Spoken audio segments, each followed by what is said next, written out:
बिस्मिल्लाहिर्रहमानिर्रहीम, अस्सलाम वालेकुम। सैयद याह्या हुसैन एक बार फिर आप तमाम देखने वालों की खिदमत में हाजिर है। सबसे पहले आप तमाम लोगों की चाहत, मोहब्बत, खुलूस का बेहद शुक्रिया जो हमारे साथ कनेक्ट हैं, चैनल को सब्सक्राइब कर रहे हैं, अपनी राय का इजहार कर रहे हैं। और विशाखापट्टनम के बाद टीम इंडिया ने लगातार दूसरी कामयाबी हासिल की है इंग्लैंड के खिलाफ 5 टेस्ट पर मुश्तमिल सीरीज़ की इस तीसरे टेस्ट मैच में।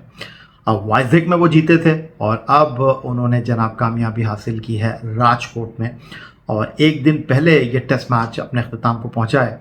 और टीम इंडिया की रन्स के एतबार से ये बड़ी जीत है और रन्स के एतबार से ये इंग्लैंड की बड़ी नाकामी है। एक मरतबा फिर अपने चाहने वालों को टीम इंडिया ने इस बात का यकीन दिलाया है कि हम पर एतमाद रखें, हम पर एतबार रखें, हम घर में कम ही हारते हैं। और 3 सालों में 3 मरतबा टीम इंडिया आ रही है। और इस 5 टेस्ट मैचों की सीरीज़ के पहले मुकाबले में Rajiv Gandhi international cricket stadium Hyderabad Deccan में टीम इंग्लैंड हार जाती 190 रन के खसारे के बावजूद। उन्होंने जनाब ओले पॉप के शानदार बेहतरीन 196 रन के साथ इंडिया की टीम को शिकस्त से 2-4 किया। बट दूसरी तरफ अगर देखा जाए तो पहले विशाखापट्टनम और उसके बाद टीम इंडिया का एक ऐसा कमबैक इस सीरीज़ में जिसने उसको अब इस सीरीज़ में 1 डाउन होने के बाद 2-1 की सबकत दिला दी है। और इसके लिए टीम इंडिया अपने नौजवान और बेहतरीन खिलाड़ियों का मशकूर ममनून है। और इस सीरीज़ में याद रहे पहले 3 टेस्ट मैच अपने अख्ताम को पहुंचे हैं।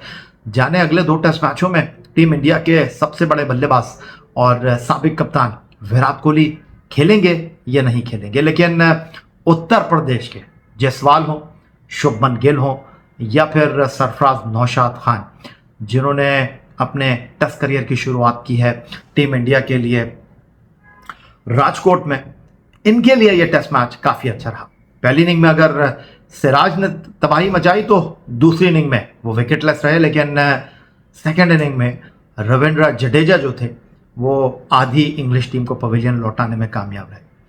इस मैच की तरफ अगर हम आ जाते हैं, बात कर लेते हैं कुछ इस मैच में क्या हुआ। इस मैच में बड़ी जारहाना हिकमत अमली के साथ इंग्लिश टीम मैदान में उतरी थी। और इंग्लैंड की पहली इनिंग में बेन डकेट ने जिस तरह कोई खातिर में ना लाते हुए 150 से ज़्यादा रन की इनिंग खेली थी, लेकिन उसके बाद उनका साथ इंग्लैंड के किसी बल्लेबाज ने दिया नहीं। और एक मरतबा फिर टीम इंडिया को कहा जाता है वो घर में शेर हैं, और उन्होंने बहुत धाड़ किया इस तीसरे टेस्ट मैच में और दीवार से लगा दिया, अगर मैं ये कहूँ तो कहना गलत नहीं होगा, इंग्लिश टीम को। और इंग्लिश टीम जो थी वो चारों खाने इस टेस्ट मैच में चित हो गई। और टेस्ट मैच की शुरुआत से अगर हम बात करते हैं तो रोहित शर्मा का टॉस जीतकर बल्लेबाजी का इंतखाब से लेकर उनके नौजवान खिलाड़ियों का इस टेस्ट मैच में परफॉर्म करना, इस टेस्ट मैच में इंडियन टीम की टीम सिलेक्शन, हर चीज़ जो है वो इंग्लैंड के अगेंस्ट ही इस सीरीज़ में तीसरे टेस्ट मैच में जाती हुई दिखाई दी। इंडिया ने अपनी पहली इनिंग में 400 किए, दूसरी इनिंग में भी उन्होंने 400 किए, दोनों इनिंग में उन्होंने 400 प्लस किए। इंग्लैंड ने पहली इनिंग में 319 किए थे, लेकिन दूसरी इनिंग में इंग्लैंड की टीम जो थी उसकी बैटिंग लाइनअप रेत की दीवार साबित हुई। इंडिया ने पहली इनिंग में 445 किए थे, कप्तान रोहित शर्मा के 131 और रविंद्र जडेजा के 112 रन के साथ 204 रन की याद रहे। दोनों के दरमियान तीसरी विकेट पर शराकत हुई थी। और पहली इनिंग में जायसवाल और गिल नहीं चले थे, लेकिन दूसरी इनिंग में उन दोनों खिलाड़ियों ने अपनी पहली इनिंग की जो नाकामी थी उसका अगर मैं ये कहूँ कि अजाला कर दिया तो शायद ये कहना गलत नहीं होगा। याद रहे मैच के तीसरे दिन रिटायर होकर वापस चले गए थे जायसवाल, लेकिन उन्होंने जब नाइट वॉचमैन आउट होकर कुलदीप यादव गए, उन्होंने वापस मैदान में कदम रखा तो फिर इंग्लैंड की टीम की आवाज़ नहीं आई।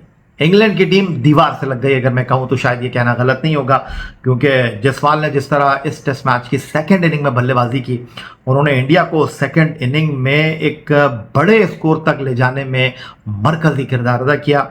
और 430 4 खिलाड़ी आउट पर इंडिया ने अपनी दूसरी इनिंग 98 ओवर में 4.38 के रन औसत के साथ डिक्लेयर करके इस टेस्ट मैच में एक बड़ा हदफ सामने रखा, इंग्लैंड के 557 रन का। याद रहे पहली इनिंग में इंडिया को 126 रन की बढ़तरी हासिल हुई थी, क्योंकि इंडिया की पहली इनिंग 445 पर इंग्लैंड की टीम जो है वो 319 रन बनाकर आउट हो गई थी।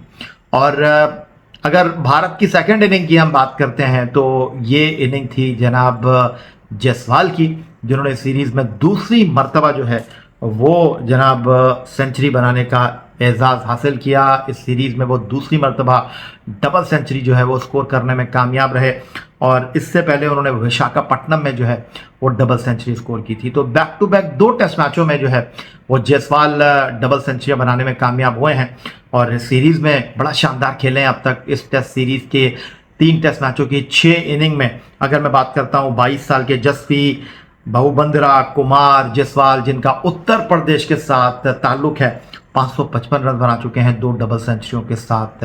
तो इस शानदार और बेहतरीन कारकर्दगी के साथ तो फिलहाल दोनों टीमों में वो फर्क साबित हुए हैं, और दोनों ही टीमों में वो सबसे आगे दिखाई दे रहे हैं। सेकेंड इनिंग में अगर मैं बात करता हूं तो भारत के लिए गिल ने 151 गेंदों पर 91 रन की इनिंग खेली, और बहुत ही शानदार, बहुत ही खूबसूरत अंदाज में जायसवाल खेले, जिन्होंने 214 रन स्कोर किए, नाकाबिल शिकस्त रहे। 236 गेंदों पर 14 चौके और 12 छक्के उनकी इनिंग्स में शामिल थे। फिर सरफराज नौशाद खान, और पहली इनिंग में उन्होंने 66 गेंदों पर 62 रन की इनिंग खेली थी। सेकंड इनिंग में वो 68 रन 72 गेंदों पर बनाने में कामयाब रहे। तो दोनों ही इनिंग में उन्होंने 50 से ज़्यादा रन स्कोर किए, और अपने इंतखाब को उन्होंने दुरुस्त साबित किया, और बड़ा इंतज़ार कर रहे थे वो एक मरतबा भारत के लिए खेलने का, और जब उनको मौका मिला तो उन्होंने सिचुएशन को दोनों हाथ से अगर मैं कहूँ कि ग्रैब किया तो शायद ये कहना गलत नहीं होगा। इंग्लैंड की टीम जो अगर अपने पर आ जाती, और अगर वो ठान लेते, और अगर वो अपने अंदाज में खेलते, तो शायद ये 557 रन का हदफ भी वो हासिल करने की अहलियत रखते हैं। उनकी जो बैटिंग लाइनअप है, लेकिन सेकेंड इनिंग में ना तो उनकी तरफ से कोई चला, ना तो उनकी तरफ से कोई निफ सेंचुरी नजर आई, ना तो उनकी तरफ से कोई सेंचुरी नजर आई। टोटली फ्लॉप शो था इंग्लैंड की सेकेंड इनिंग में 557 रन के जवाब में, और इंग्लैंड की दूसरी इनिंग रेत की दीवार साबित हुई, खिजा रसीदा पत्तों की तरह बिखर गई। 39.4 ओवर, वो जो कहते हैं ना कि 50 ओवर का वनडे मैच, वो भी नहीं खेल पाए, और 122 रन बनाकर वो आउट हो गए। और भारत को सेकेंड इनिंग में खिदमत हासिल थी रविचंद्र अश्विन की, जिनके लिए ये यादगार टेस्ट मैच था, जिन्होंने अपने 500 विकेटें मुकम्मल की क्रॉली को आउट करके पहली इनिंग में। लेकिन इस इनिंग के हीरो थे भारत के रविंद्र जडेजा, जो कि पहली इनिंग के सेंचुरी मेकर थे, और सेकेंड इनिंग में उन्होंने 12.4 ओवर में सिर्फ 41 रन देकर 5 विकेटों पर इंग्लिश टीम की हाथ साफ किया। और इंग्लैंड की सेकेंड इनिंग में, जिस तरह मैंने आपको बताया कि कोई बल्लेबाज जो था वो हाफ सेंचुरी तो बना नहीं पाया, और इंग्लैंड की सेकेंड इनिंग में जो टॉप स्कोरर थे वो मार्क वुड थे, जिन्होंने 15 गेंदों पर 33 रन स्कोर किए। क्रॉली, स्टोक, विकेट कीपर बैंक फॉक्स, और उनके अलावा हार्टले जो थे वो इंग्लैंड के इंक्लूडिंग मार्क वुड, वो 5 बैट्समैन थे जो कि डबल फिगर में दाखिल हुए, और उनके अलावा जो कोई बैट्समैन था वो डबल फिगर में भी दाखिल नहीं हो सका।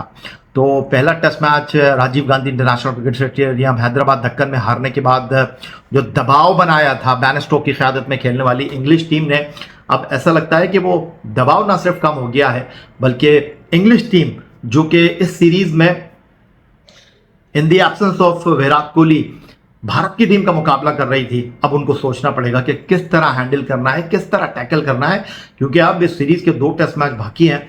और अगर कॉम्बो की हम बात करते हैं, ब्रेंडन मैककोलम जो इनके कोच हैं और कप्तान बैन स्टोक, तो वर्ल्ड कप 2023 भी इस टीम के लिए कुछ इतना यादगार साबित नहीं हुआ था, और बैन स्टोक जो थे उन्होंने वनडे क्रिकेट से अपनी रिटायरमेंट को वापस लिया, आए, खेले, दिफाई चैंपियन की हैसियत से। इंग्लिश टीम जो थी वो जॉस बटलर की क़यादत में बिल्कुल ऑफ कलर नजर आई, और अब इस सीरीज़ में भी वो जनाब भारत के खिलाफ जो है वो कुछ करते हुए दिखाई दे नहीं रहे हैं। लेकिन बहरहाल क्रिकेट का खेल है, गिरगिट की तरह रंग बदलता है, कुछ भी कहा जा सकता है। बट ओवरऑल अगर हम बात करते हैं तो इस सीरीज में अब भारत की टीम जो है अपने नौजवान खिलाड़ियों के साथ, अपने नए जज्बे से भरे हुए खिलाड़ियों के साथ इंग्लिश टीम को जो है वो वापसी का मौका देने के लिए तैयार दिखाई नहीं देती। ख़ासतौर पर ये सीरीज़ जायसवाल की सीरीज़ है, ख़ासतौर पर ये सीरीज़ रविंद्र जडेजा की सीरीज़ है, जो एक टेस्ट मैच की गैर हाजिरी के बाद वापस आए थे, और रोहित शर्मा की कप्तानी में भारत की टीम ने 2023 वर्ल्ड कप बहुत अच्छा खेला। एक मैच वो क्या हारे, वो ट्रॉफी ना जीत सके, लेकिन अब वो आईसीसी वर्ल्ड T20 जो इस साल मुनक्किद होगा अमेरिका में, उसमें भी भारत की टीम के कप्तान होंगे। लेकिन उससे पहले वो अपने घर में आईसीसी टेस्ट चैंपियनशिप के 2023-25 के साइकिल में जो है वो इंग्लैंड को हराने के लिए जो है वो अपने आस्तीन ऊपर कर चुके हैं। Back to back test match जीते हैं, एक बार फिर उन्होंने होम ग्राउंड पर अपनी ताकत का मुजाहरा किया है। अब देखना यह है कि अगले 2 टेस्ट मैचों में इंग्लिश टीम किस तरह मुकाबले पर खड़ी दिखाई देती है टीम इंडिया के।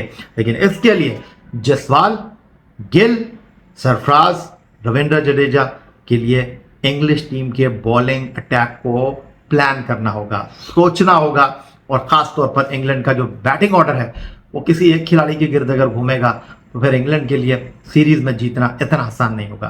तो फिलहाल आपसे इजाजत चाहेंगे। भारत की टीम को 5 टेस्ट मैचों की सीरीज में 2-1 की बढ़तरी हासिल हो गई है।